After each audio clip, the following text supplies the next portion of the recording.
it would be a foolish man or a very old man who would approach an occasion like this with his mind all made up and a finished project. Rather, I view this as an occasion to present to you an incomplete project, a project which is the next one I hope to undertake. I hope that today and on Monday I can present it to you with enough definiteness, enough concreteness to provoke you into advice, disagreement, comment. But it is not just a rhetorical trope that leads me to begin and to end with a question. Is liberty possible? The question has both a practical and a philosophical dimension. The practical question is this: are we able to devise concrete institutions which will both express and protect individual liberty while at the same time avoiding extremes and fanaticism, that is to say, while at the same time acknowledging the claims which the needs of others make upon us, the claims which the unequal distribution of resources make upon us? The philosophical question is whether liberty is a coherent concept at all. Are we able to propose from a sufficiently independent and objective and neutral standpoint a theory of rights and of personal integrity which liberty would then protect? The two questions, the practical and the philosophical, tie together. For if there are no rights, if the very definition of my integrity, of my person, of my properties, and of my property are themselves the subject of collective concerns, public claims, then my liberty is insecure. Indeed, liberty is not possible. What we need is a stable and an independent conception of liberty with which to both confine and to recognize collective claims upon us. We have then two issues: a distributive question, which I will deal with in this first lecture, and the question of rights and property, which I deal with in the second lecture. The first question, which is the question of a standard of distributive justice, has had a troubled history. Its most recent, most powerful, and I suppose for an audience such as this, most familiar statement is that proposed by John Rawls some now 10 or 11 years ago in A Theory of Justice. That is his famous Maximin standard. His proposal was, if I may recall it to you briefly, that as far as income and wealth go, these should be distributed equally, except insofar as inequalities, except insofar as greater enjoyments by some people can, in some way or another, serve to improve the situation of the worst off groups. Now, this standard has been attacked from every side. One side, an egalitarian side, asks, why is it that those who have greater talents, better luck, more resources, are able to hold out for some greater share as the price of their contribution to the least well-off? If, as Rawls suggests, greater talents, greater resources, greater luck, greater natural abilities are really morally neutral, that if one has no moral claim to them, if they are distributed to a person by something he calls a natural lottery, then it would seem that one is obliged, morally obliged, to contribute them as a trustee would contribute. and not to require some greater compensation for that contribution. And thus, equality would be established. From the other side, Rawls's proposal has been attacked most powerfully by Robert Nozick, who asks, why is it, if, as Rawls seems to concede, one does have some property in one's own talents, one's own resources, one's own person, why is it that one can only enjoy the fruits of those greater talents insofar as one contributes to the situation of the least well-off person? Why cannot one enjoy what is one's own to the fullest degree, so long only as he harms no one else? And between these two questions, it would seem that Rawls's Maximin proposal stands as a rather uneasy and somewhat unmotivated compromise. His statement that, after all, we allow those who are more fortunate to enjoy their better fortune, but only insofar as they contribute to the least well-off, simply restates the problem. The second problem, which I put before you, and which I will discuss in detail on Monday, is the question of rights, of property. And it occurs in the midst of the first problem.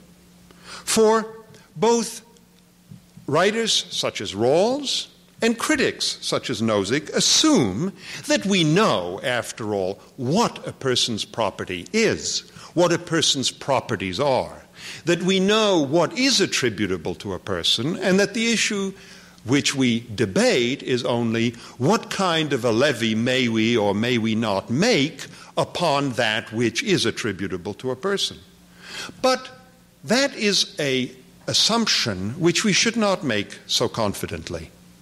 It turns out that one can dispute, and one can dispute powerfully, the notion that we know, that we have a clear sense what is attributable to a person. And indeed, it has been suggested that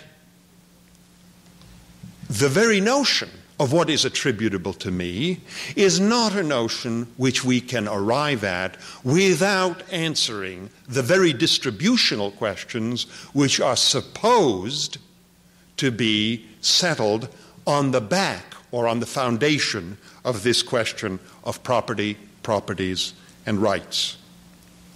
Well, if this is so, we have a circle here. How do we cut into it? How do we cut into it? Fair shares is a question of political philosophy. Rights, a question of legal theory. And they seem to constantly presuppose each other.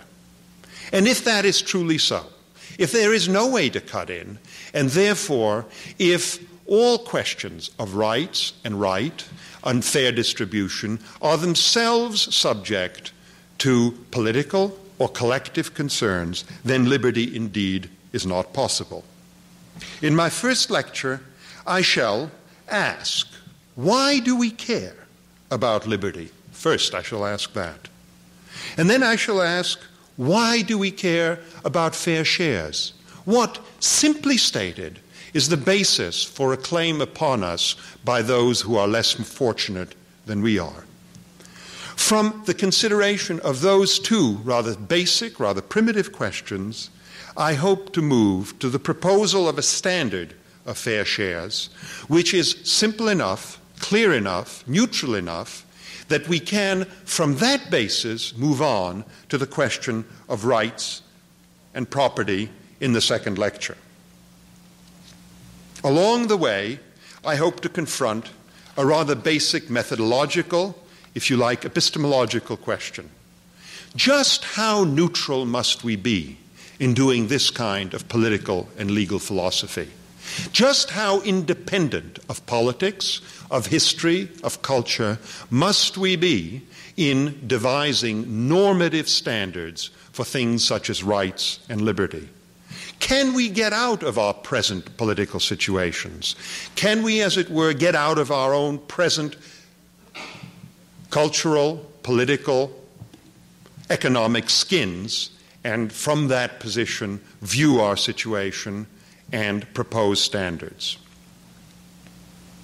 I start with my first question. Why do we care about liberty? As the very generous introduction would have suggested, my answer is a Kantian answer. We care about liberty, I think, because the touchstone of everything we care about, the touchstone of value, is persons, free persons, moral persons. They are the source of value. And what is it about persons which make them the source of value? The Kantian answer, and the answer I propose, is the capacity of persons to reflect, to reach judgments, to make judgments, both about truth and falsehood, but also about what their lives should be, what value consists of, what will be their good, how they shall live their lives, how they shall live their lives among people, with people, how they shall treat others. So it is the capacity for reflection, for judgment, and then the capacity for choice, the capacity to act upon the conclusions of those reflections, which makes for the worth of moral beings, which makes for our worth. Now, we are the only moral beings I know about. Kant spoke of rational beings, perhaps he had angels in mind, but the only moral beings we know about are embodied. They are flesh and blood persons. And so, of course, the discrete consciousnesses, which are the atomic units of the abstract notion of freedom and rationality, become, in any human morality, the discrete biological units which you and I are. And these are the atomic units, the rather lonely units of reflection, judgment, and choice, which are the source of value. Now, if collective claims are made upon us, they can constitute a threat. They can constitute a threat to this very source of value. For a very simple reason. The collective claims are the claims of the many against the one. And the many overwhelm us, or threaten to overwhelm us, because they are more than we are. That is a very simple notion, and I've tried to bring down the basis of my judgment here to simple notions. They can overwhelm us, and overwhelm us, therefore, in our choice of a kind of life, in our ability to lead the life which we have chosen to live according to our judgments. They can overwhelm us, or, if we are shrewd, we can compromise and form coalitions so that collective claims do not overwhelm us. But of course, coalitions are compromises where we are partially overwhelmed and partially seek to overwhelm others. What a concept of liberty seeks to do, and why we care for liberty, is that we at least have a moral, if not a physical bulwark, against what threatens to overwhelm us, which is collective claims. Now, liberty then must be that which protects us in our integrity as free and choosing beings, seeking to live our lives according to our judgments. If I can do a small preview of the legal theory part of this presentation, one might take the law of torts as the conservative aspect of this conception of liberty. The law of torts is that which defines what the boundaries of our persons are, what tells us what non-interference would amount to, protects us against the potential overwhelming by the force of others. The law of contracts might be viewed as the creative part of this conception of liberty, because that is the part of the law which seeks to create structures by which we can use this liberty to enter into voluntary collaboration with others to seek common goals which we voluntarily seek to choose to follow together. Now, in this picture of what is the source of value, of what is the importance of liberty, and what is the danger of collective claims, one might say that I have missed one rather large point, and that is that just as others can overwhelm us by their combined claims upon us, so might natural circumstances. Is it really so much more painful to be consumed by the state than to be consumed by a tiger? Well, I would suggest to you that it is, in a rather special way, more painful to be consumed by the state. The reason is this, that liberty has to do with a relation between persons. And so when another consumes us, when another imposes upon us, he chooses to stand in a particular relation to us. When the collectivity, for instance, makes claims upon us which are excessive, it may, for instance, be announcing a principle. It may be announcing the principle that I belong to the state, that I do not belong to myself. Now, a tiger does not do that. A tiger, when it devours me, has no maxim for his action. Now, that is why threats to liberty are much greater threats than threats of natural circumstances. That is why some theoreticians have spoken of liberty as being the correlate of an absence of coercion, and coercion being that which other people do to us. Now, the laws of gravity do not coerce us, but the laws of the state may, because the laws of the state announce a relation between conscious beings and a relation which may recognize our liberty and our independence, or may, in fact, denigrate and threaten it. Now, let me try and propose to you as simple and as intuitive a basis for our duty to share, for our duty to heed the claims of distribution as I have for the grounds of liberty. That duty, I think, rests on the same conception. For as others share with us our moral worth, they also have lives which they are seeking to live. They also have conceptions of the good which are important to them. They also have projects, judgments, which make them beyond price. In an older language, they also have souls, as we do. Now, if that is the case, and it is the case if we are to assert our own independence and our own liberty, then of course it follows that we must not be indifferent to the success of others in living out their own lives as we care deeply about our living out our lives.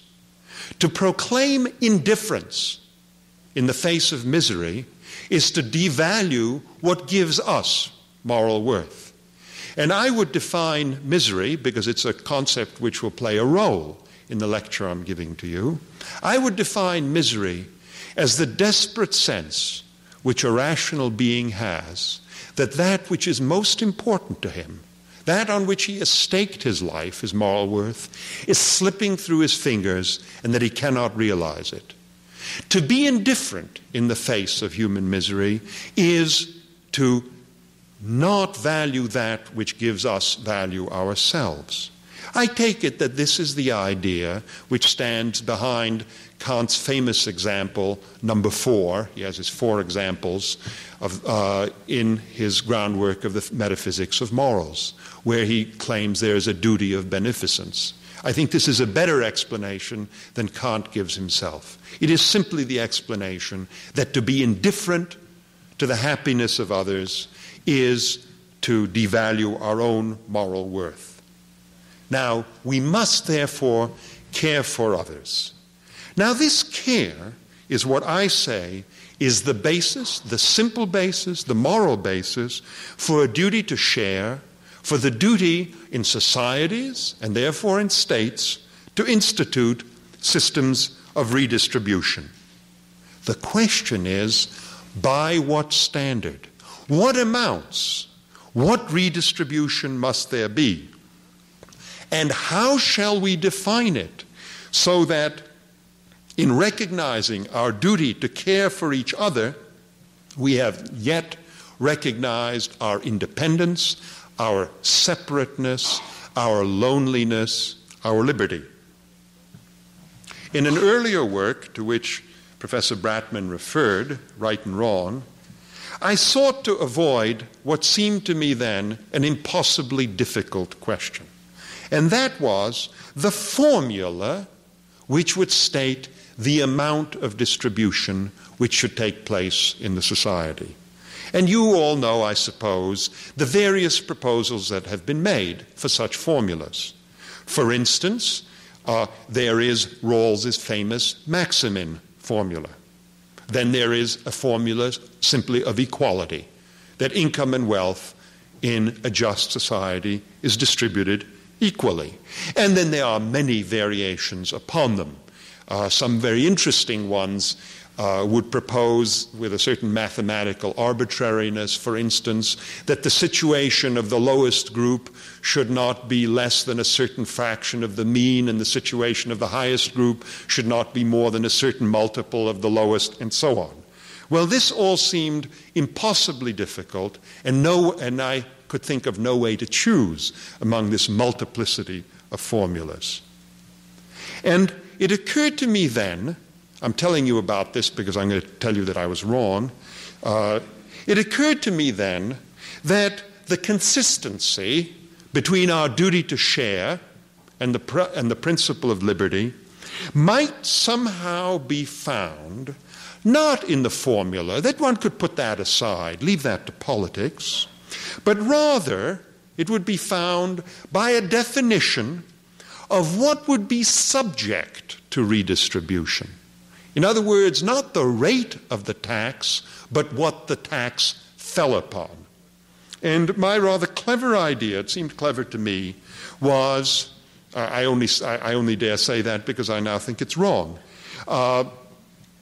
My idea at that time was that one would accommodate liberty with the duty to share by saying that the redistributive tax should only be allowed to fall on external resources, scarce resources, that which we found on the earth when we arrived.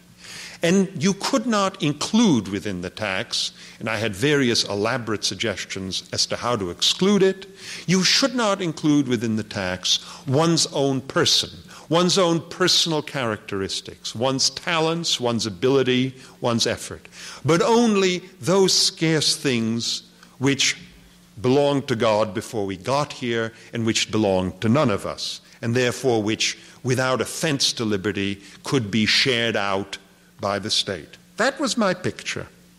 Well, I regret to say that I don't think it will work, and many have not been slow to point that out to me. That's the nature of the game we play. First, it's very striking that the very locution, fair shares, suggests, indeed automatically pushes you in the direction of equality. For if indeed you are talking about fair shares of some external, completely independent resource, something you come upon, as in Ackerman's space voyages, or as Nozick put it, manna from heaven, well then equality is just bound to be the formula for sharing which you will come up with. How could anything else be a fair share of that?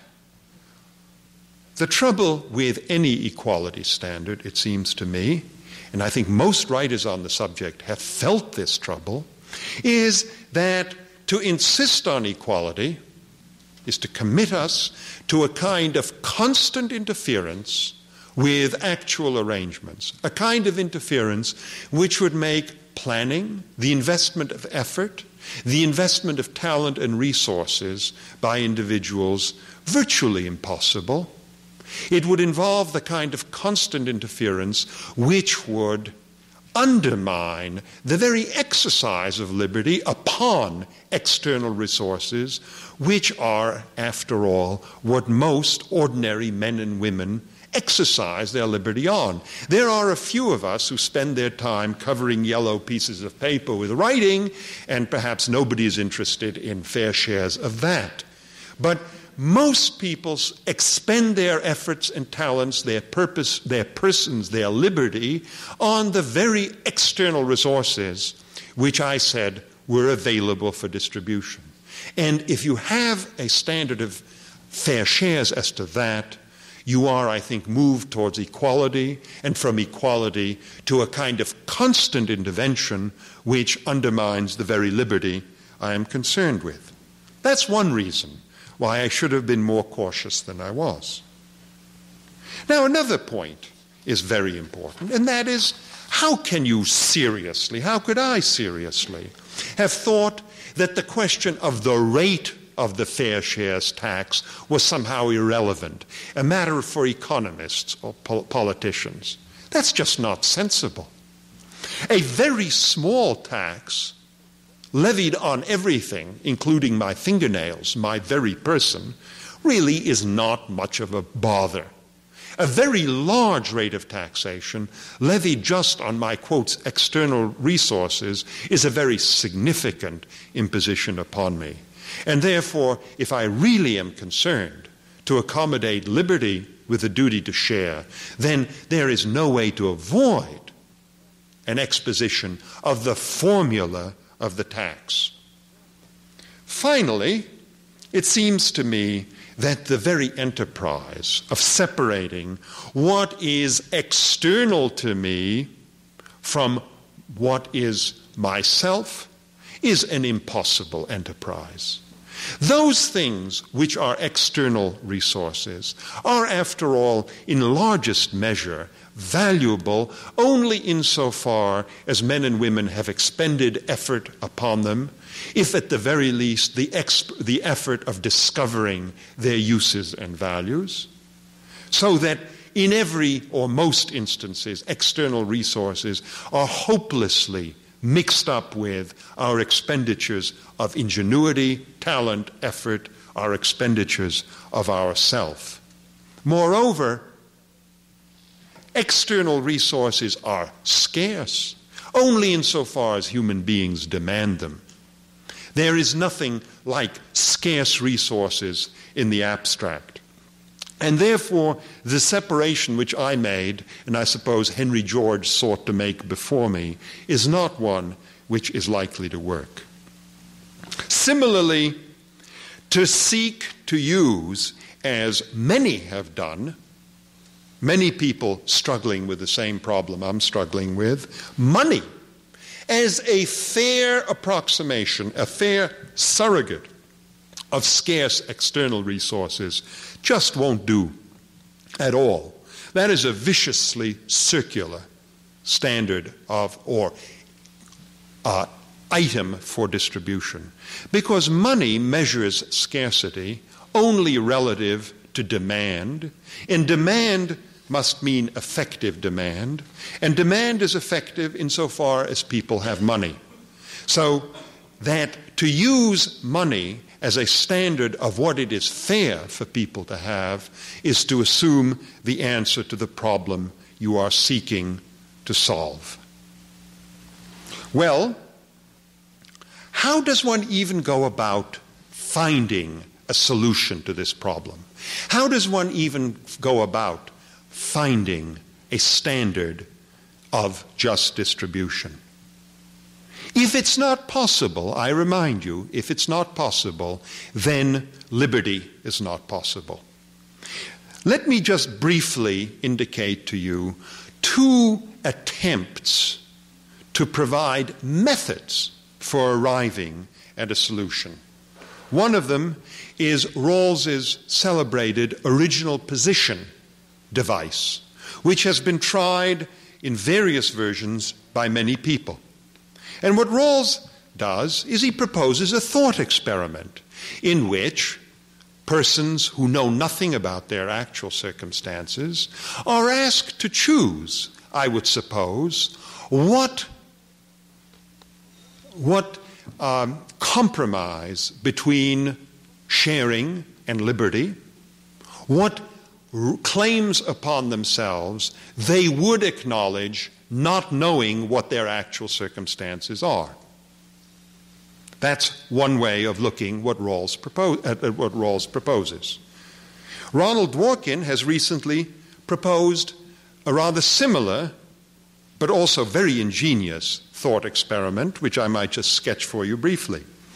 He says, and I think once again seeking to accommodate a fascination with equality to the obvious sense that to insist on full and complete and constant equality would be intolerable, he seeks to accommodate these two things by saying that what we're really interested in is not actual ex post equality. What we're concerned with is a kind of ex ante equality, an equality in terms of opportunities and chances, which we then use, and different players of the game end up with different holdings. But so long as they all had equal chances at the start, why, everything's all right. And then he says, imagine that we had such a system. Then ask yourself the following questions. What would the players with these fair, equal chances before the game got started, what would they insure themselves against in terms of losing? How much insurance would they buy against bad luck, including the bad luck of being less good-looking, slower-witted, weaker, whatever? What insurance would one purchase against bad luck? And if you could figure out what persons enjoying really an equal start would buy in the way of insurance and what protection they would demand for themselves, then you know what kind of services, what kind of floor a just society is obliged to build under people. Well, I think these are both interesting proposals, and yet it seems to me that these kinds of thought experiments only deliver results, and it is results that I'm interested in. I am interested in a standard which we can use. I'm interested in a standard which one could carry to Congress and say, that is what you include in the tax reform bill of 1982. That you can only deliver results by these kinds of thought experiments by bringing to the thought experiments rather well-formed intuitions about what fair shares substantively consist of. And if that's so, I suggest that we examine those intuitions directly, because I doubt that passing them through the thought experiment sharpens them very much or assists us in lending concreteness. Well, my suggestion is this, that what we look for is a formula for redistribution, for fair shares, in the very ground for our duty to care for others who are less fortunate than we are. And that duty, as I've suggested to you, comes from a sympathetic concern that others be able to make a life. It is a concern, it is an unwillingness to be indifferent in the face of what I've described as the misery of others. Now, that concern seems to me to carry with it no implications that if we don't have equality, we should be embarrassed. It carries with it, unlike the term fair shares, no implication about equality at all. For it is the need itself, the misery itself, which makes the claim upon us for our sympathetic concerns as fellow human beings. And of course, we are not concerned to assure the happiness of our fellow human beings, the results that they enjoy, but rather we are concerned that they have a chance to form a conception of what their happiness would be and to attain it. Whether they then attain it or not is what, in a rather deep sense, I believe, is each man and woman's own responsibility. Now, if liberty is to be accommodated to this standard of need, we must have definite and limited claims upon us. They must leave a secure, private sphere within which these claims of others cannot impinge. However, those claims which others have on us must be such as to allow them to make a life for themselves. Beyond that, however, a person who seeks to use power, even political power, to compel me to contribute to his life is violating my liberty. Therefore, I suggest, as the first result of my search for fair shares, that we abandon the term fair shares. Rather, it seems to me far better to go for an older, more familiar term, which is something like a social minimum. I prefer a decent minimum. It seems to me that what the claim of need makes on need of others makes on us is of a decent minimum, that every member of a society which we join in should be assured of this decent minimum. How then is it to be determined? Roughly speaking, I suggest that each person should be allowed enough money to purchase a standard package of essential goods, which I will define and argue for as consisting of shelter, food, health, education, if he is unable to earn that money by selling what others wish or doing for others what they will pay for. Now, is this proposal definite enough, or does it not simply announce a vague sentimentality? How do we define the components of this decent minimum? There are, I think, arguments of principle which I will make a little bit later on. The difficult question, I believe, is not at all what the elements of the decent minimum might be, but what is the level of their provision. That, I think, is the true stumbling block, the amount. Let me suggest to you how I would solve the problem of the amount of provision, the level of provision of essential goods.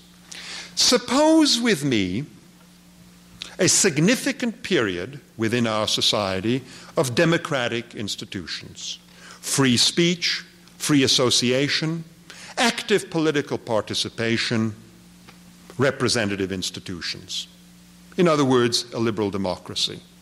Then I think that if we have had a period of such institutions, it follows, and I mean to use that logical term, it follows that a satisfactory level of essential goods will have been attained in a reasonably developed democracy by many, by the majority in that society. I certainly admit that there may well be, in such societies, an exploited lower class in real misery. I certainly admit that there may be those in such a society who may have what is considered excessive wealth. I admit that there may be temporary dislocations which will plunge others into misery and neglect of groups such as the handicapped or the aged. And yet, I think it is an entailment of a long-established democracy in a developed society that most members of that society will have attained a satisfactory level of essential goods. The reason for that confidence is simple enough. If it were not the case that the majority had attained such satisfactory level of essential goods, the democracy itself would have presented far too many opportunities for political entrepreneurs, if I may take an analogy from the takeover of businesses area, far too many opportunities for political entrepreneurs to seize the situation and to provide that which the majority would not tolerate being without. So the very tenure of long-established democracy guarantees that situation for the majority of the population. I am now able to go on to define the social minimum. It is that package of essential goods enjoyed, now here it gets rather specific, by unionized, unskilled, or semi-skilled workers, whom I shall call the reference group. The reason I choose that is that I want to choose persons who have no special capabilities. They have no rare talents. They have no, as it were, economic rent which they can charge others. They are, if you like, naked persons endowed with human capacities, but not with anything extraordinary or unusual. I propose that we speak of unionized members of this group because I want persons who have sufficient political strength to avoid systematic exploitation and who have enough of a structure to define long-term economic goals and strategies and enough discipline to persevere in the pursuit of those strategies. Now, my proposal is that the decent minimum which a democratic society owes everyone in that society is that level of essential goods which are enjoyed by this reference group. I don't say that the decent minimum is the total income of this reference group. I don't say that the most unfortunate must be raised to the overall income level of that group, but rather that it is the essential goods enjoyed by that group which must be provided to all. It seems to me that this is, in any realistic sense, a very significant pledge to the most unfortunate members of any society. For it promises to everyone in a democracy what a democracy must offer, at least to most of its members, if it is to survive as a democracy. And surely that is enough to make a life. Now, I wonder if this solves the conceptual problem which I raised earlier of judging a going system from within. Does this provide the kind of Archimedean point which we need in order to judge politics while stepping sufficiently outside of the particular politics we are judging? For the objection might be made in general that a measure is being proposed here to judge politics which is itself the product of the politics it judges, and that we have been unable, to our own detriment, therefore, to jump out of our conceptual, political, and cultural skins in defining liberty. Let me give you a specification of this objection. Let us assume that we've had a liberal democracy in this country for generations, for decades, probably certainly since the Emancipation Proclamation. Now, it is true that the distribution to the reference group in 1931 was surely less, and relatively less, than it is in 1981. So if we had chosen to do justice in 1931, we would have done something different from what doing justice in 1981 suggests. And therefore, my standard seems to be totally at the mercy of whether we have been or have not been just in the past. My answer to this objection is that it is irrelevant, though the facts are certainly true. There is no reason to believe that if we had started a proper redistribution by my criterion 50 or 75 years ago, that is, redistribution to the disadvantaged underclass, that today the situation of the reference group would be better than it is, and that therefore justice today would require something other than it does require under my standard. Of course, if we had done justice 50 years ago, much misery and injustice would have been avoided in the interim. But that's not the point. The present is an acceptable criterion for what justice requires at present, not because the past has been just for all, but because the segment of the present we are looking at, which is the enjoyment of essential goods by the reference group, is not fatally tainted by the sins of our past omission to do justice if we have so omitted. There is a subtler, more insidious criticism, and that is that the very conception of what is essential is internal to the system, and so tainted by whatever injustices might exist.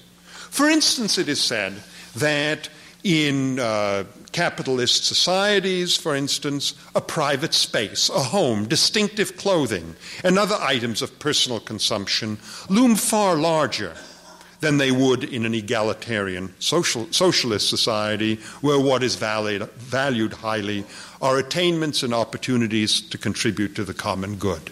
That's the story at any rate. But why should we believe it? Everything, for my purposes, turns on the possibility of identifying the contents of the social minimum with sufficient confidence that the designation of this content would survive the kind of social transformation which might accompany the shift from a mere political democracy to a completely just society. Here, the skeptical objection is clear enough. What constitutes a basic or essential or primary good is so obviously a cultural artifact that it cannot provide a criterion for judging alternative social arrangements.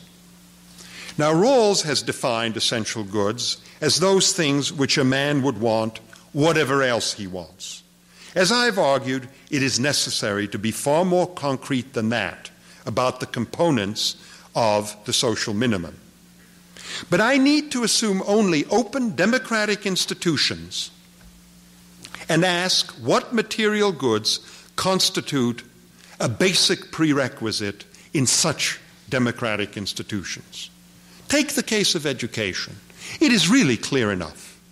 Education is necessary to allow the members of the reference class to understand the functioning of the political system they participate in as citizens. Further, they must be able to obtain so much training as will enable them to take advantage of and compete for the opportunities available in an open economic system insofar as their natural abilities permit. And I suppose the entitlement extends to such education as will enable a person to participate in the culture of his society as well. The conditions of established democracy and of political and economic awareness of the reference class explain the importance of this component of the social minimum. Education, then, is just a precondition for intelligent choice, judgment about one's circumstances, including the choice of whether to include further education in one's vision of the good life. After all, the point of identifying the social minimum is to set the stage for individual free and fair choice. In this sense, too, health, housing, diet are somewhat more problematic since their lack does not vitiate so definitively the idea of rational choice. But of course, we must add them to the list. First, because rational choice is the rational choice of functioning human beings, concrete human beings of flesh and blood, who require these things for their good functioning. And second, because we are seeking to establish a reasonable measure of fair shares, and those things which are necessary to sustain life and vigorous function are an obvious in any system which recognizes need and community. there is another similar objection to my proposal. And in answering it, I can point to a general theme in my defense of a conception of liberty. The extent to which the standards which specify that conception can be and have to be independent of history, of culture, and of politics. Since liberty is an ideal which claims to judge history, culture, and politics, it would seem to be undermined by any dependence on them, and yet some dependence seems inevitable. I propose definite but limited and determinate standards of fair shares, because indifference to others is an offense, and limited because liberty requires a determinate private domain. But it might be argued and objected that the situation of the reference class at any particular time is a function of its politics and of its political activities. And what I am proposing is a limit of principle on what just persons should seek to accomplish through politics. I am proposing an argument which says that if the majority seeks to impose a higher level of contribution through politics, it is being unjust. And yet, the situation of the reference class, it is suggested, is the result of politics in any functioning democratic society. So why do we cut in to a process at a particular point and say, now the process is frozen?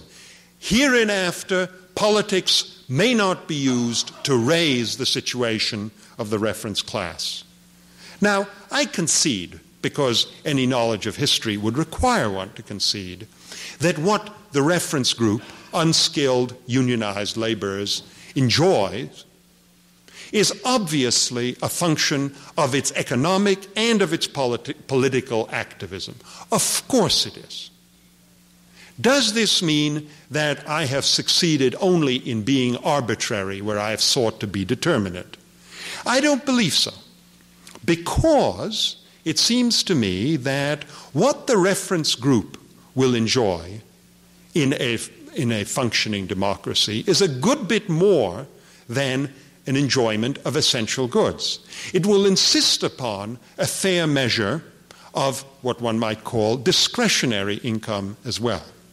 And I would imagine that a large part of this political activism, which is said to undermine my criterion, would have been directed not at raising the level of enjoyment of essential goods, but at increasing the discretionary goods.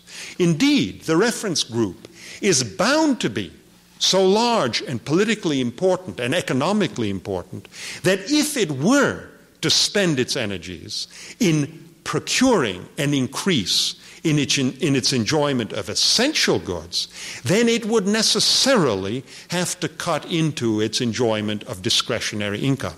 And that is sufficient to provide a discipline and a break on the very politics which is sought to undermine the argument I'm making.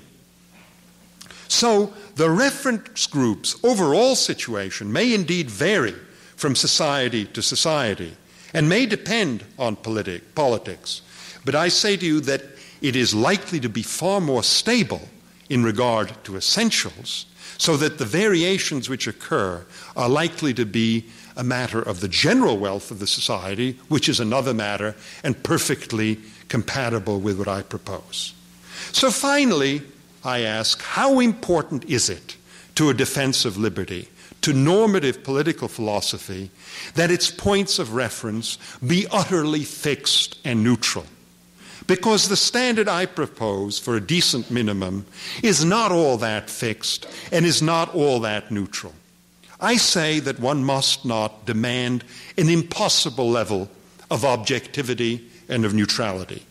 The aim, rather, is to give meaning to the idea of a decent minimum, and so to compromise our right to what we are and what we make and what we accomplish with our duty to respond to the need of others. What is fixed, what is independent, what does judge politics above all is the wish, the desire, the commitment to find just that compromise. The decent minimum is an expression of that desire to find that compromise. A focus on the reference group and its enjoyment of essential goods in a particular kind of society makes it a sufficiently independent test to express this compromise, sufficiently independent of the politics that is judged. A changing standard is offered which is disciplined by a prescribed procedure, liberal democracy, and a prescribed concern, essential goods, and this is all that we want. It delivers what we want, a measure of what we owe to each other by virtue of our common humanity. More than this, in the way of neutrality and objectivity, I think you cannot get, and it is unnecessary to seek. Thank you.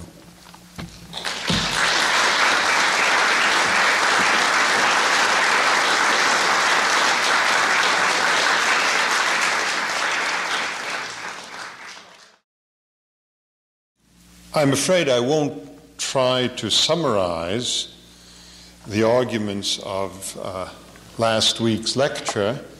I shall simply say that whether you are persuaded or not, I must assume that for this evening's proceedings, that we have established that a social minimum has now been assured, that we know what the social minimum is, and we know why we provide it.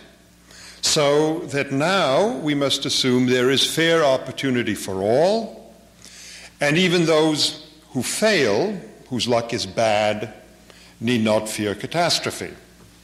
Liberty then requires, once we've done this, that we accept the outcome of individual transactions as not only efficient but fair. If the choices made in the marketplace are freely made, there is no sufficient reason to reverse or mitigate their effects, and whether those choices have been freely made is not a political, certainly not a distributive judgment. After all, the claims of distributive justice have already been sufficiently met through the provision of the social minimum. Rather, whether these choices have been freely made is a judgment of principle, legal principle about such things as when an assurance makes a binding contract, what is the obligation of good faith, when a person is liable to compensate for harm which he has caused but did not intend. It is a tenet of liberalism shared by positivists like Hart and his critics like Dworkin that legal disputes between citizens are at least in large part decided as a matter of right.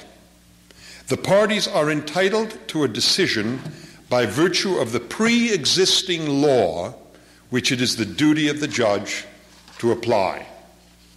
It is crucial that this concept of law hold, either in its positivist or in its, to my mind, more coherent Dworkinian version, if men and women are to be free, if liberty is to be possible. If judges are not constrained by the law, then the distinction between the right and the good is gone, and all men are servants of some authoritative view of collective policies and goals.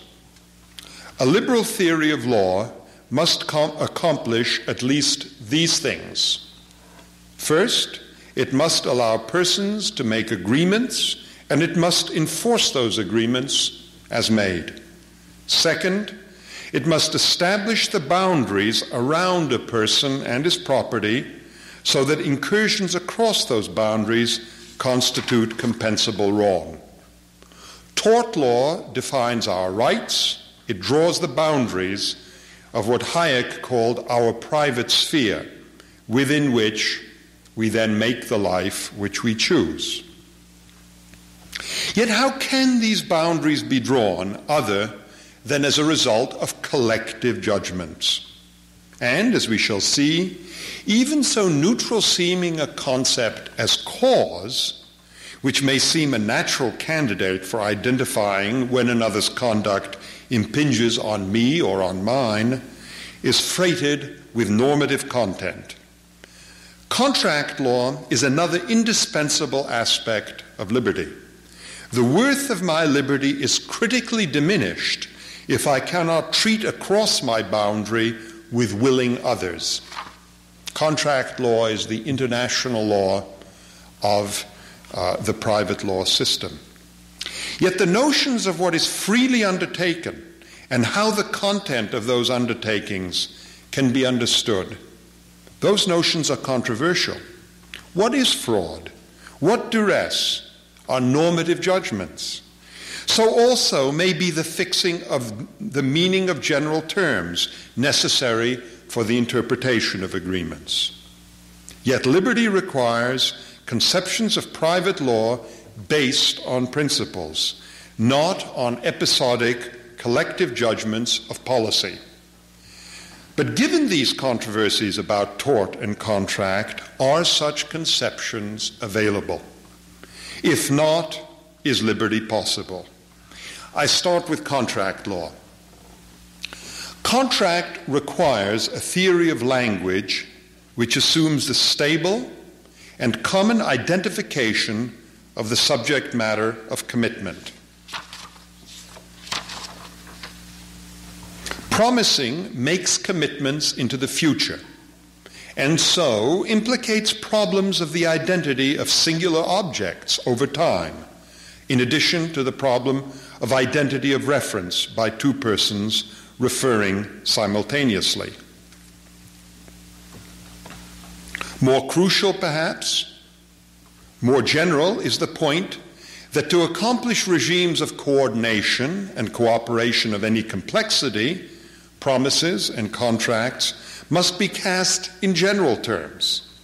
And that's where the serious difficulties break out, in problems of interpretation, as well as in the cases collected under the rubrics of mistake, impossibility, and frustration. Remember the famous case of Rose II of Aberlour, known to all the lawyers among you, but perhaps not to the philosophers. The prize breeding cow sold off at the price of beef because her owner thought her sterile, while indeed she was not only fertile but pregnant and worth 100 times that price. Or the case of the mysterious stone sold by its owner for a mere $1, which stone turned out to be an uncut diamond.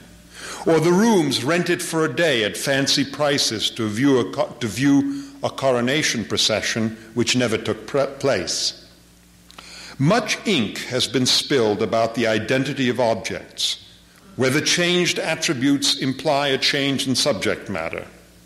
These very cases, the case of Rose and the case of the stone, have engendered metaphysical speculations which would delight Saul Kripke or Hilary Putnam. Does the term Rose II of Aberlour rigidly designate a particular cow irrespective of mistaken attributes?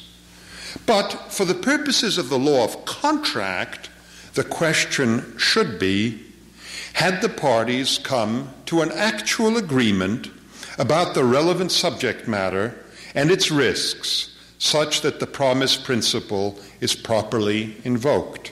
That is, to a question of the interpretation of the agreement. And this is a question, at least in principle, susceptible of an answer without difficult issues of metaphysics being resolved. The appropriate inquiry must relate to the intentions of the parties rather than the canons of fairness that take over when it appears that the parties had no convergent intention in the premises. Agreement, convergent substantive intentions about risks and values of stones and cows, embodied in the intentional invocation of the promissory form, is one category, and fairness in picking up the pieces after it becomes evident that the parties had sailed out together in a leaky boat, a defective agreement, is quite another. I make this distinction for the sake of liberty.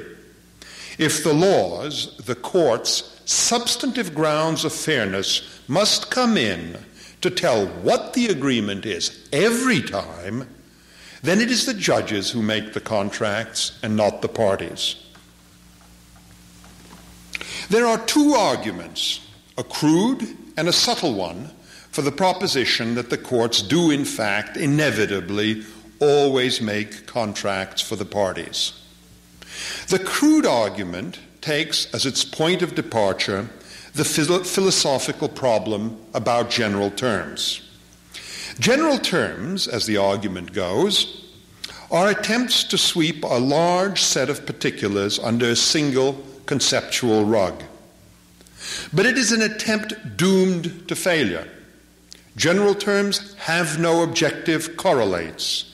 They are merely compendia of particulars collected together for our convenience in terms of similarities we note for our purposes. To say that general terms have no objective reality is to say, first, that general terms do not of themselves identify the particulars subsumed under them, and second, that therefore the process of subsumption is a value-laden process, one which refers to human goals and purposes. Since agreements which work into the future are cast by practical necessity in general terms, then the process of interpreting the agreement is a value-laden process, not an impartial search for the intention of the parties.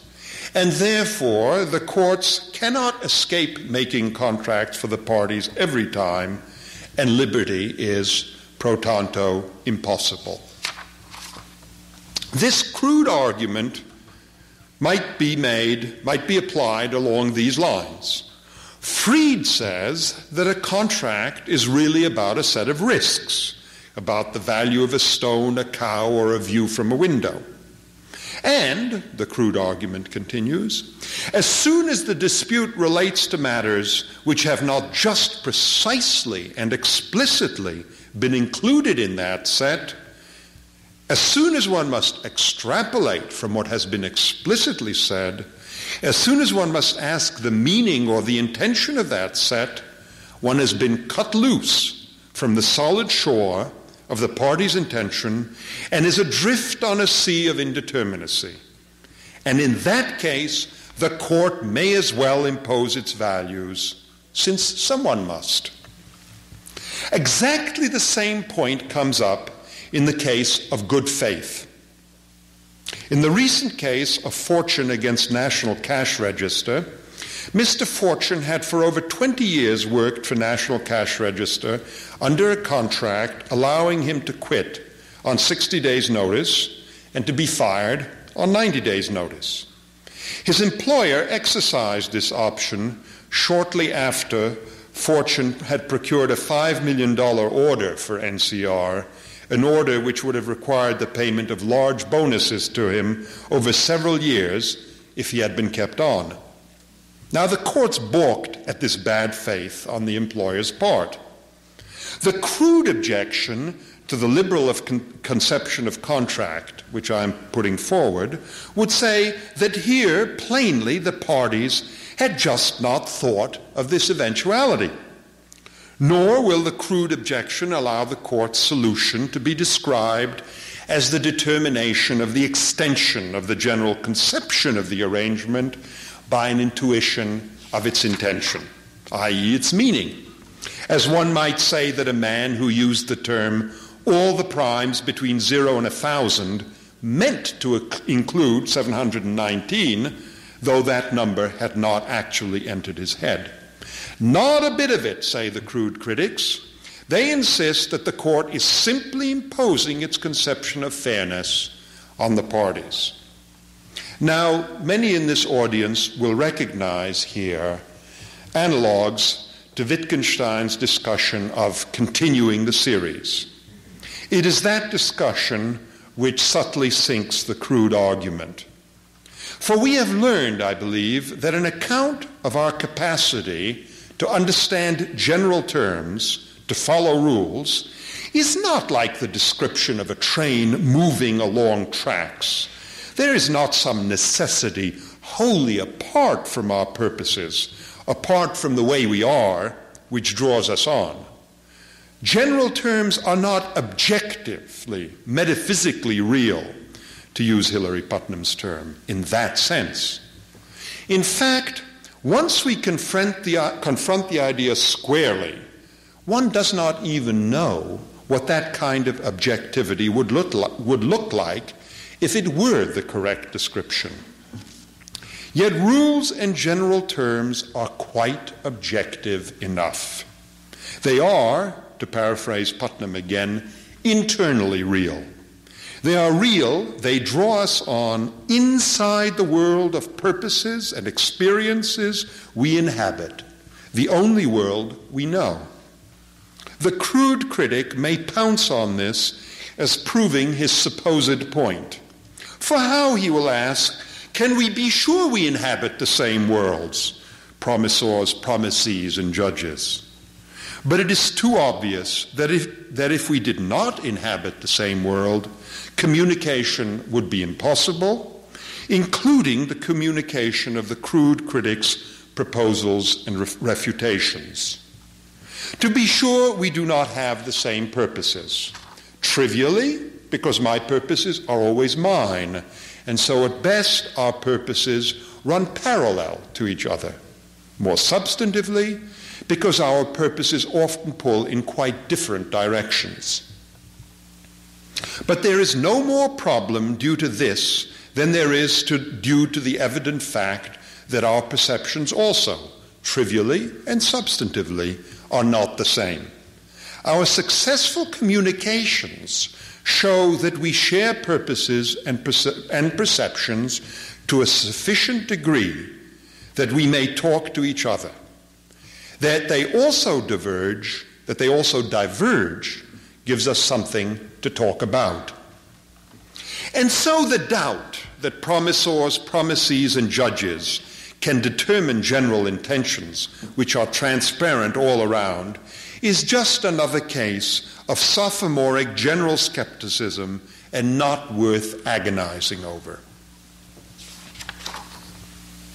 A more refined criticism might ask how the judge, at one and the same time, can share the values and perspectives of the contracting parties so that she is able to interpret their will, and yet stand ready to disagree with what the parties have accomplished so that she leaves them enough space to do what they want, not what she wants. The answer that common experience proposes distinguishes between that sharing of goals which is necessary to make general terms commonly comprehensible, and the closer sharing which comes when we are in agreement on particular goals.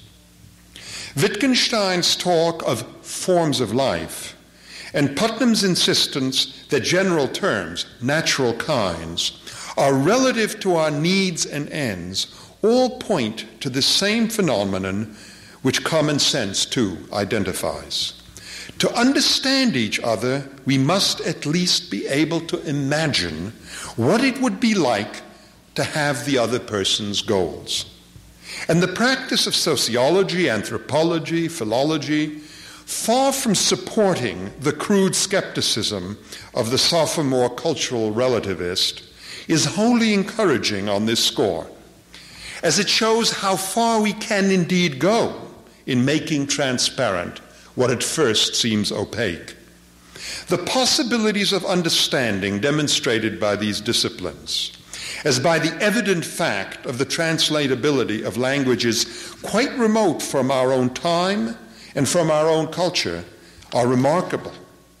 It makes sense, I think, to speak of our common humanity as largely extensive with the kind of shared form of life necessary to attain this degree of understanding. This is not to say that we always understand each other at once, without sometimes considerable imaginative effort. And of course we run the risk that we not only will understand initially alien conceptions, but perhaps come to share them. Similarly, our understanding of another person's goals may convince us that we have a better grasp of some of the entailments of those goals than their original proponents. This is the idea which Lon Fuller captured in his famous phrase that the common law works itself pure. I think what he had in mind is that perhaps subsequent judges may have a better grasp of what earlier judges meant than those judges themselves had when they pronounced the words which are being interpreted. But it is pure sophistry to conclude from this that therefore it is the judge's goals which control every time, after all, when in fact it is the task of a judge to determine what the goals and commitments of others may have been. And so, as to understanding and interpretation, we might say that the shared goals, ways of life, are the grounds which make diverse goals perspicuous to us. My conclusion that agreements can constrain judgment should recall my thesis of last week about the possibility of a standard of fair distribution. That standard, too, was objective enough to determine a judgment, but depended on a background of common institutions, a background whose details was not ascertainable a priori. In comparison to the question of the social minimum, interpretation indeed seems to rest on a firmer, more constant basis, that is, the basis of common goals which make us understandable to each other. A theory of free gifts, promises, and exchanges is useless, however, without a theory of what is ours to give. What are our interests, and against what are they protected? We need a theory of tort law. Two recent authors, one a philosopher, another a lawyer, have greatly concerned with liberty. Two recent authors, Robert Nozick and Richard Epstein, see the matter this way. There is a system of property rights, including, of course, rights in the integrity of our own physical persons. Anyone who impinges on those rights is prima facie liable to compensate the aggrieved party. Nozick characterizes the impingements as boundary crossings. For Epstein, the prima facie rule is one of strict liability. If you cause harm to another's interests, you must pay. Thus, the topological paradigm of a personal boundary to be secured against all incursions is carried forward. But of course, the concept of cause must now bear a very heavy burden in this account. If a man stores a dangerous substance on his land and it escapes without his further intervention, is he or is he not a cause of the harm? Is a person who remains or allows his property to remain in the way of a potentially damaging force a contributing cause? Epstein speaks of a person as being a cause when he releases a force which brings about the harm, or when he stores up a force which brings about the harm as a consequence of the application of some slight additional force. One sees why Epstein would want to put it this way. The picture is of a status quo, which the actor disturbs, a baseline, which the actor crosses. Behind his idea is Nozick's idea, Kant's idea, Locke's idea, Hayek's idea of a private domain which defines the individual's discretionary space within which he can work out his conception of happiness. It is the state's, the law's duty to protect this private space. It is that private space which identifies the extent and domain of our liberty. Epstein's conception of causality hopes to permit the simplest possible conception of boundary crossing, and thus to implicate the sparest possible system of judgments in determining whether rights have been infringed.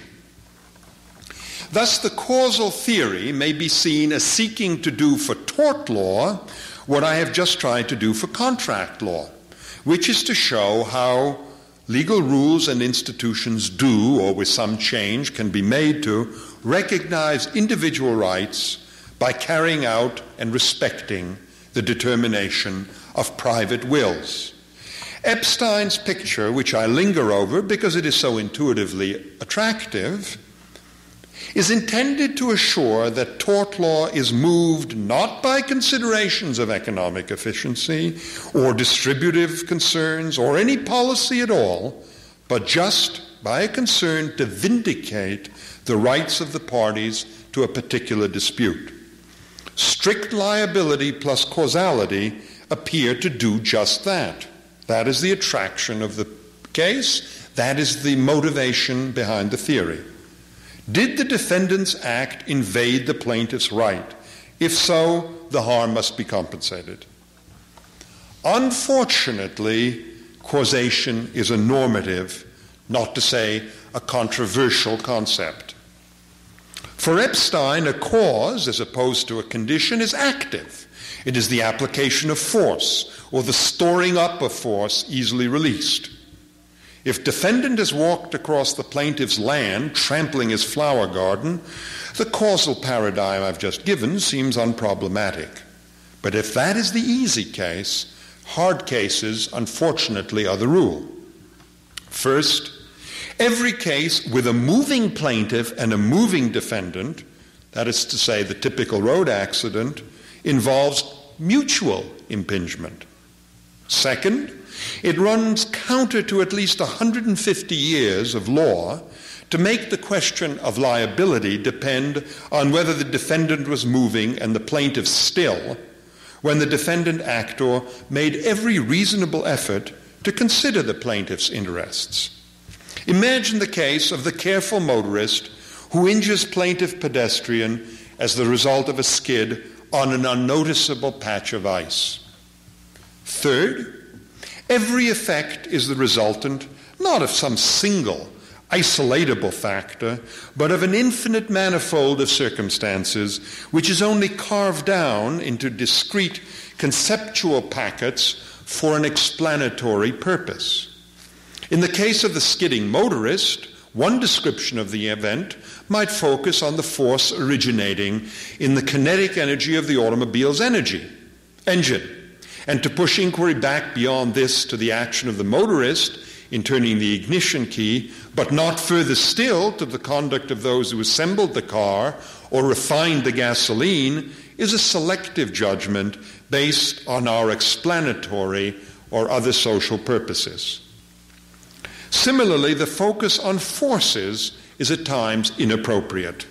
If the icy patch had been intentionally or negligently placed in a roadway, or if a defendant walking along an unlit corridor steps on a roller skate left there and blunders into plaintiff whose arm he breaks, the force is all the defendant's, but the cause and blame is his who created the dangerous condition. Fourth, at the other end of the physical process, what counts as harm is hardly a matter to be settled on purely physical or topological grounds. Whether a force was imparted across a designated line, that question will not resolve the issue. Epstein sees heat, sound, concussion waves from explosions, odors and gases as instances of invading objects or transmitted energy. Well, his physics is beyond reproach, but misses the point that light may come in the form of a destructive laser beam or as a spotlight on an outdoor movie screen, or as the dim but decipherable bearer of an offensive image. Sound may be shattering or merely discordant, or the bearer of a disturbing message. Whether or not the intrusion is harmful will be a function of factors other than the physical magnitude of the force. Thus, for instance, a modicum of noise or light introduced onto another's property will not be actionable. But the very idea that the house next to mine is being used as a funeral parlor might be. Epstein says that the funeral parlor as nuisance is a mistaken case because ideas are not physical forces. But images are. And they carry the idea, which turns out to be the only noxious part of the infringement. A discordant noise becomes noxious because of its form, not because of its acoustical pressure. Yet here, Epstein does see a possible nuisance. Indeed, it is not clear why only positive intrusions should be actionable. Corresponding to the light shone upon your movie screen would be the erection of a barrier blocking the sun from your bathing beach or greenhouse. Corresponding to the offensive image projected onto your property would be the erection of a barrier to a delightful view. Is it crucial whether you project a light or a shadow, or a combination of light and shadow forming an image? Nor can one escape these difficulties just by a more careful definition of the boundaries in issue. Is there a right to ancient lights, or not? To a view, to quiet? If so, then to interfere with that is wrongful. For we are then just driven to ask, why are the boundaries not normatively permeable to some but not other forces? Permeability being itself a function of risk, motive, type of force. Perhaps, for instance, noise only crosses my boundary at nighttime, because the boundary, like Nelson Goodman's Grew Emeralds, is defined in spatiotemporal terms. Or consider the right to one's good name, or to a purely residential neighborhood, free of funeral homes as neighbors.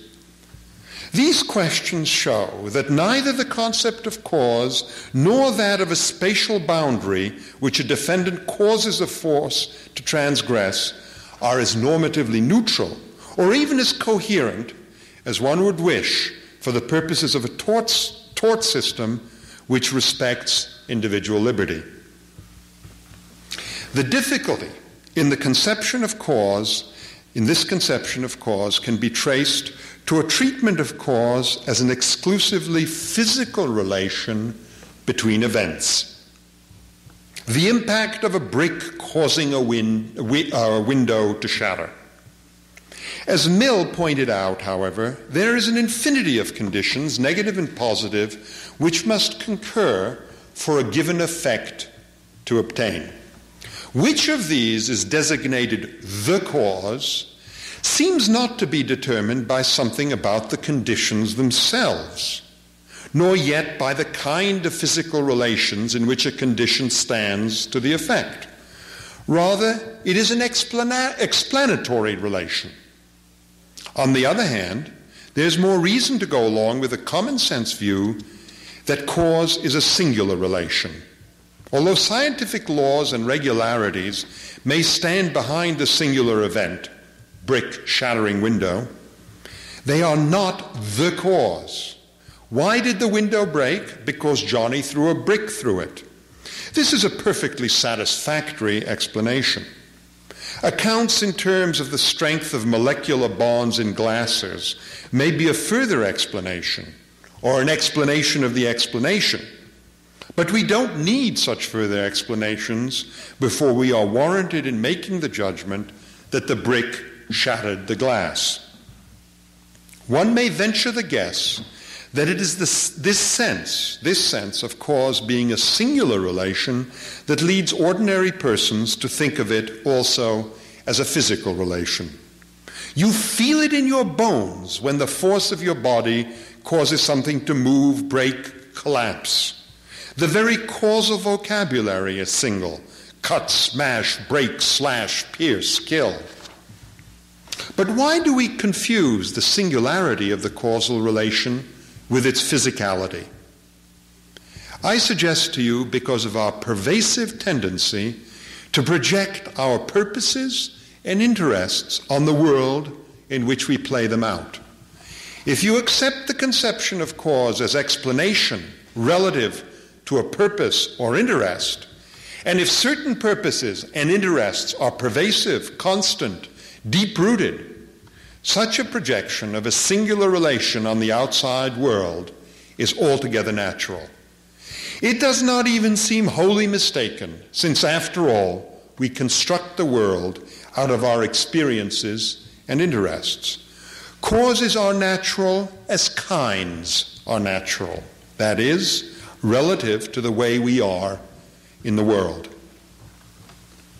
What I would like to do then is to make the same disarming argument about the naturalness of causing boundary crossing as I did about the naturalness of the concepts and general terms used to embody agreements. Then we would put tort law on as secure a footing as contract law, and this part of the task of a theory of liberty would be accomplished. We must regretfully say goodbye, however, to Epstein's account in terms of imparting force or releasing force. This account does no more than substitute a more general causal account for the more familiar particular causal accounts of breaking, kicking, turning on or turning off without any gain in clarity or insight. It is just plausible to say that we wrong another when we kick him, break his arm, or burn down his house. It is palpably implausible to utter Epstein's generalization about the wrongness of doing harm by imparting or releasing forces. Either we stay at the level of the particular and eschew generalization altogether, or we move to quite a different set of categories. As I have argued, Epstein's account is defective also because it misses the need to identify the boundaries which must not be crossed, the interests which may not be impinged upon. The boundaries of one's personal space may be drawn variously, and the lines need not be limited to the three dimensions. They may include time or risk and be permeable, ethically permeable, to some but not all intrusions. How are they to be drawn then? The question must be answered. An a priori answer seems beyond our grasp. Yet, if the boundaries are drawn to accomplish extrinsic social goals, then it is those goals, those ends, and not the recognition of individual rights, which seems to stand behind the law of torts. Yet, individual liberty is not secure if its contours depend on the convenience of others on these social goals.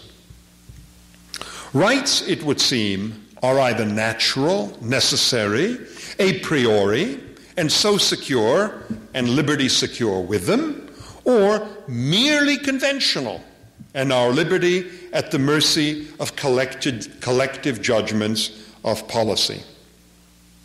But this is just the same false dichotomy which we faced in respect to distribution and which we faced in respect to agreement. The boundaries of our person and property cannot be anything other than conventional, in the sense that they are not given independently, but are discerned in the context of human needs and human concerns. I propose that two sets of conventions, let us call them that for a moment, work together to identify wrongful invasions. Conventions about what the boundaries are, and conventions about when a boundary is wrongfully crossed. They work together, although they are not the same. I would not collapse the question of boundary and of intrusion, because our tort theory should capture the intuitive distinction between what's mine or what's me, boundaries, on one hand, and what is a wrongful act on the other. Both are conventional.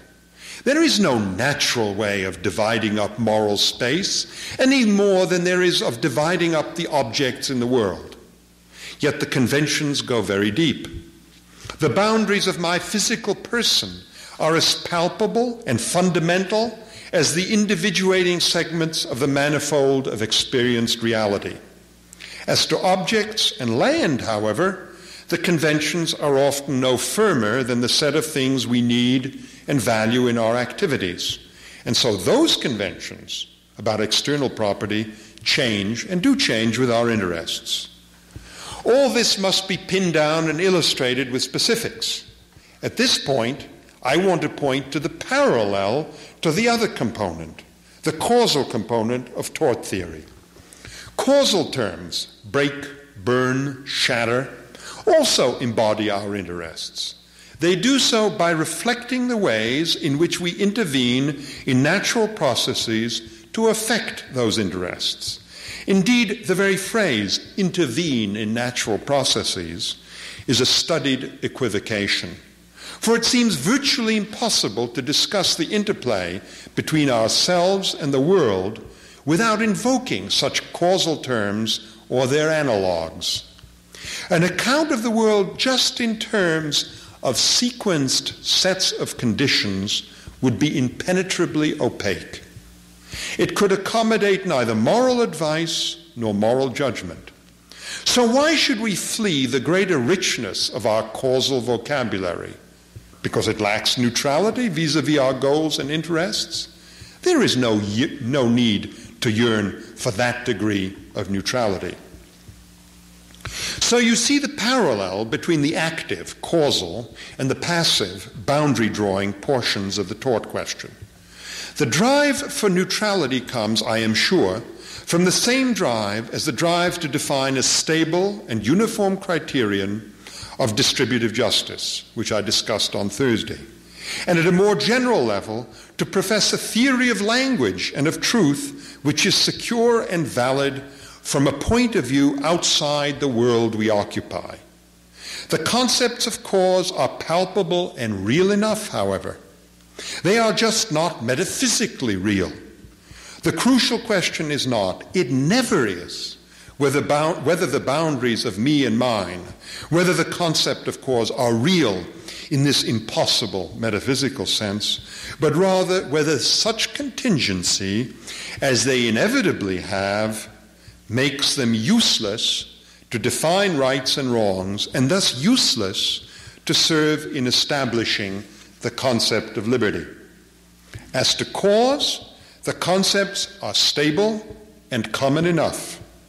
I mean that we can understand each other's use of causal terms, just as we can understand each other's use of general terms.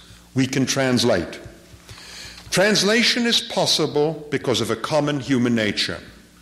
We may disagree about, change, or deepen our ideas about our intervening in the world, about ourselves being active and producing results. The causal aspect, then, of tort law is no simpler but no more complicated than that. Epstein's mistake is to seek an explication of cause in terms of some deeper unified idea of producing changes in the world as such. And as we saw, he came up with some rather bizarre, but not always unilluminating notions about releasing stored forces and so on. If you do things my way, however, then there is no reason to shrink from saying that the person who casts a shadow is a causal agent every bit as much as one who shines a light, or that one who poisons a reputation is a causal agent just as much as one who poisons a well. True, our repertoire of causal notions will change as our repertoire of causal means changes. If we cease to believe in witchcraft, putting a hex on somebody ceases to be a way of effecting changes in the world. But now, altering their genetic structure may be. Though there is change, there is total translatability, which is all we need. The causal concepts are quite universal. No one can be hexed, no one can hex, and anyone might change or be changed in respect to genetic structure. An analogous approach is in order for the issue of boundaries. The bounds within which I may act, even if I do harm you, and the bounds within which you are secure from my incursions. What are the boundaries of my person? And how much attention do you have to pay to my potential presence in going about your projects?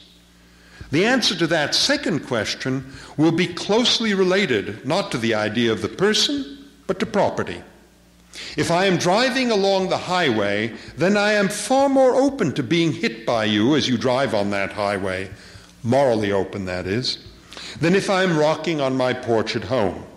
We are both going about our business on common property on that highway in a common area. To ask me to be too attentive to the risk of hitting you is to allow you to take over what is common property. We must divide it up, not only by drawing a line down the topological middle, but also by drawing a notional line down the middle of the risks we suffer and impose there. Not so on my front porch, perhaps. There I should be quite secure. And it is not too much of an inhibition to say that if you blunder on me there, you must pay for the harm that you do. And what are the boundaries of my property? Those lines, of course, are highly conventional, in the sense that they are changed frequently and deliberately. I suspect that it is this variability of property rights, above all, which has led to the conclusion of some that tort law, and thus the extent of private rights, is a creature of and subject to public policy. Of course, if that is true, then the force does go out of the concept of liberty. Liberty is correlative to rights. My liberty is the discretion I enjoy within the notional sphere of my rights. Ronald Dworkin's distinction between policies and principles defining rights against the collectivity, is thus essential not only for a satisfactory conception of rights, but of liberty as well. As to the boundaries of our person, the principles are general and pervasive. Though these principles develop and are influenced by the social system and material circumstances, they evolve rather slowly. And I hope that I've made it clear that that kind of evolution should not undermine the principle as principle, nor tempt us to try to step out of our own conceptual skins. Such arguments are, however, progressively less convincing as we move from personal to property rights, and from property rights closely associated with personality, for instance, the privacy of one's home or rights to choice of profession, to property rights involving large-scale economic enterprise. All I want to say about even the most extreme end of that spectrum is that there is a large difference between the communities pursuing its policy, economic development, for instance, protection of the environment, national prestige, national defense, pursuing its policies by creating rights or by adopting a directly managerial role.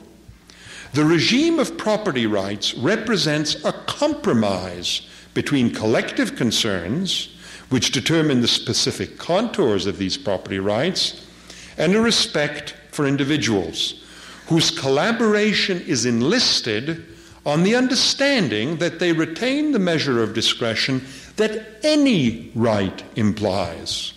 Indeed, to withdraw all relations to things, external things, from the regime of rights would render largely nugatory the natural right to one's own person and efforts, for those efforts are expended, by and large, on the outside world.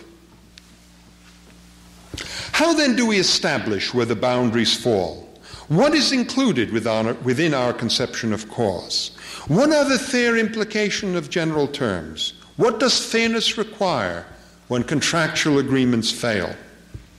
In general, the method for specifying the answers to these questions, for specifying rights and wrongs, is what Rawls has called the method of reflective equilibrium. At the specific level, we may have to rely on the more intuitive method of argument by analogy. Reasoning by analogy, which is the staple of the law, is a poor cousin of Rawls's reflective equilibrium. An analogy is an implicit invocation of an unstated principle, and inchoate theory, which it is believed or hoped would justify both the decision analogized from and the decision analogized to. Neither method pretends to deductive or a prioristic necessity. It is content to work with the convictions which develop within an existing situation, conceding the necessity for their criticism and refinement, but never hoping in some way to step outside of the skin of the considered judgments of actual moral reasoners. It is my claim that citizens and judges, working within a legal tradition, are able to develop rules of property and tort law, rules about boundaries and causation, in this implicit way: that this development is sufficiently gradual and in sufficient touch with the common morality of the community that Hayek's conception of the common law as relatively impersonal has sufficient validity. Both argument by analogy and Rawls's reflective equilibrium have come under attack. Reflective equilibrium, as is well known, depends on considered judgments. These considered judgments, it is objected, are merely subjective intuitions, personal preferences.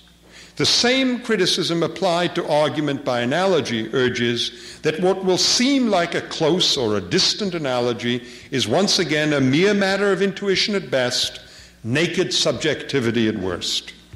A number of authors have converged now on a somewhat half-hearted defense of rationality against these criticisms. The first was Edward Levy in his classical work, An Introduction to Legal Reasoning. Levy was ready to concede, quite unnecessarily in my view, that argument by analogy is imperfect reasoning, and to concede as well that in the event it only gave form to the changing policy judgments of judges. The one saving feature which he found in common law argument from precedent, common law argument by analogy, is that it takes place in a public forum, which the affected parties urging their competing analogies, and the judge being compelled to offer a justification for the conclusion he finally announces on the basis of these analogies. This half-hearted defense finds its most elegant form in a recent chapter of Ronald Dworkin's Taking Rights Seriously, the chapter on justice and rights, which I'll mention briefly for these purposes. Dworkin, commenting directly on Rawls's method, demurs to the proposition that this method of reflective equilibrium will yield some kind of objective moral truth. The method has independent force and validity, in Dworkin's view, as a method of public controversy and public decision-making. The necessity for judges to consider competing arguments, to propose principles standing behind their judgments, to seek in their opinions to make these principles acceptable to the community, and to relate this acceptability to a demonstration that the newly announced decision is part of the community's own moral sense and moral theory. This public posture, says Dworkin, gives the conclusions of judges a weight and a legitimacy, a title to the obedience and respect of the community, which is independent of any claims of the objective moral truth of the proposition announced. All of these authors, thus, make no claim for their preferred method, and it is my method too, in terms of moral truth. Their claims are rather to the reasonableness and legitimacy of the result so achieved. These authors are quite correct in emphasizing the essentially public nature of moral argument and moral discourse. They are, however, quite wrong in suggesting that such public arguments are at best only legitimate, that they do not merit the sobriquet of validity or truth. Perhaps some or all of them believe that no arguments deserve to be called true, but they do seem to think that whether or not any argument merits such a high status, all we can or need argue for in regard to public moral argument, which is what argument about law and liberty is this kind of legitimacy. This seems to me to be a mistake, because it supposes that moral argument can ever be anything other than in principle public. To be sure, you or I may carry on an intense moral inquiry in total, silent privacy, preparatory to making some deep and important decision. It is a mistake, however, to imagine that this process represents the true form of moral deliberation. An argument before a court, for instance, represents only a vulgarized public version. When I deliberate in public, if it is true deliberation, I seek to reproduce in my own mind an analog of a public debate. I try to imagine what analogies would be urged, what arguments made. I test the conclusion I am deliberating by imagining having to justify it to a skeptical but reasonable audience. My point then is that justification to and within a moral community is not some externalized version of an ideal of internal moral deliberation, but rather the ideal itself. And this is just what one would expect, given the fact that moral discourse is carried on in a language which is public language with concepts which are public concepts. Just as there is no private language, in that same sense, there is no private morality and no private moral discourse. Those who came to hear lectures in defense of liberty perhaps may have hoped for more solid comfort than I have been able to give. I must admit that my own thinking on this matter has evolved. My certainties deteriorated somewhat. My confidence eroded somewhat. I despair now absolutely of an absolute argument for liberty or for its particular components. What I have tried to offer instead has been a sense of certainty as a process of learning the truth about ourselves and the world. These certainties determine what at bottom we owe each other and what are the bounds of our private sphere. If the answers to these questions are certain enough, so is our liberty. And I believe that our liberty is certain. What I cannot assure you of is that what we are certain of today is what we will be certain of tomorrow. But why should this discourage us? In the end, the belief in liberty, as the belief in truth, on which it in part depends, is an act of faith. After all, the motto, sola inconstantia constans, was the motto not of an anarchist or desperado, but of Benjamin Constant, one of the founders of modern liberalism. Thank you.